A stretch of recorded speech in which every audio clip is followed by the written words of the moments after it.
สวัสดีครับใครๆก็เข้าครัวกับผมเชฟก๊อตนะครับวันนี้มีเมนูพาสต้ามาฝากนะครับแต่ว่าเป็นพาสต้าที่น่าจะถูกปากคนไทยเพราะจะมีความเผ็ดร้อนเล็กน้อยนะฮะเป็นผัดน้ำมันมะกอกพริกแล้วก็กระเทียมนะครับวันนี้ส่วนผสมที่มาใช้นะครับเป็นไส้กรอกแล้วก็เบคอนถ้าคุณผู้ชมพร้อมแล้วเดี๋ยวเราไปดูส่วนผสมพร้อมๆกันเลยครับสำหรับเมนูพาสต้าไส้กรอกกับเบคอนผัดน้ำมันมะกอกมีส่วนผสมดังนี้นะครับอย่างแรกเป็นเบคอนรมควันครับผมต่อมาเป็นไส้กรอกนะครับสามารถเลือกไส้กรอกได้ตามใจชอบเลยครับเส้นพาสต้าลวกสุกนะครับผักหรือเห็ดต่างๆตามใจชอบเลยครับผมหอมหัวใหญ่ครับใบพาสลีย์พริกแห้งครับผมต่อมาเป็นกระเทียมนะครับน้ำมันมะกอก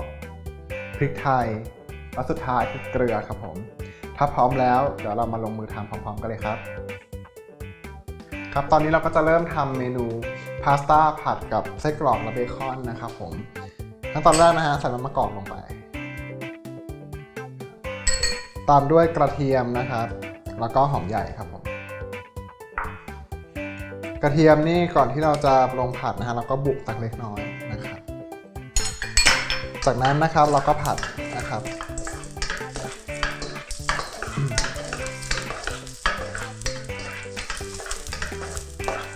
ผัดให้กระเทียมกับหอมใหญ่นะครับโดนความร้อนระดับหนึ่งเพื่อให้เกิดกลิ่นและรสชาติที่ดีนะฮะ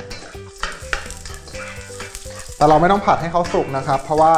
เราต้องใส่เนื้อสัตว์ลงไปด้วยนะครับถ้าไม่งั้นเนี่ยเขาจะสุกมากเกินไปกว่าเนื้อสัตว์ของเรามันจะได้ที่นะครับผมใส่ไส้กรอกนะครับเบคอนนะฮะแล้วก็พริกแห้งนะครับทีนี้ก็ใช้เวลานานหน่อยนะครับผมขอผัดเบคอนแล้วก็ไส้กรอกสัก 3-4 นาทีนะครับเพื่อให้เขาสุกในระดับหนึ่งนะฮะก่อนที่จะเริ่มใส่ส่วนผสมอื่นลงไปนะครับเดี๋ยวเรากลับมาดูกันนะครับ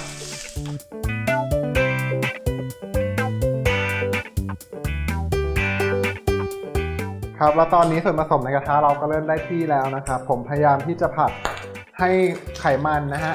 ของเบคอนเนี่ยเขาออกมานะครับผมก็จะมีกลิ่นที่หอมนะครับส่วนกระเทียมกับหอมใหญ่ก็เริ่มที่จะสุกแล้วก็จะทำให้เกิดความหวานนะครับตอนนี้ผมก็จะนำหน่อไม้ฝรั่งแล้วก็เห็ดนะครับลงไปผัดซึ่งคุณผู้ชมสามารถที่จะเปลี่ยน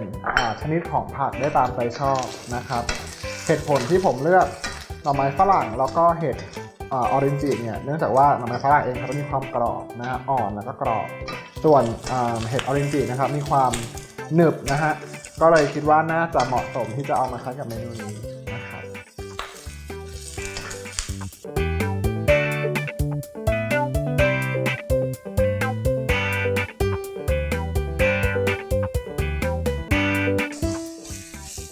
ครับตอนนี้ก็ได้กลิ่นที่ค่อนข้างหอมแล้วนะฮะผมก็จะใส่เส้นพาสต้าลงไปนะครับ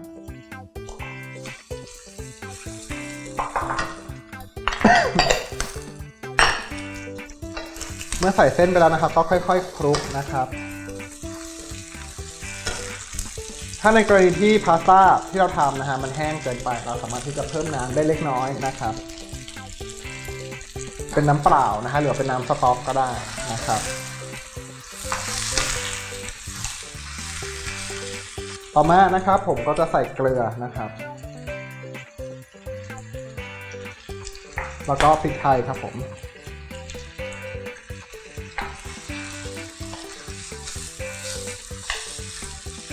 การผัดแบบนี้นะฮะมันจะเป็นการผัดแบบแห้งนะครับซึ่งจะไม่มีของเหลวในการช่วยละลาย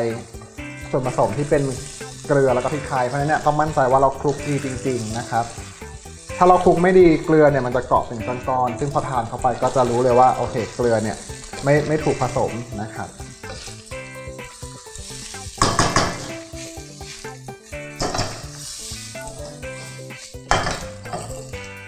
สุดท้ายนะครับผมจะโรยพาสลีย์สับนะฮะ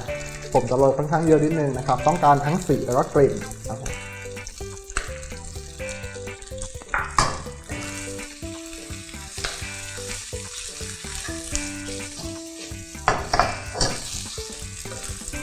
ตอนนี้พาสต้าของเราเป็นอันเสร็จเรียบร้อยแล้วนะครับเดี๋ยวเรานำพาสต้าของเราไปลงจานพร้อมๆกันเลยครับ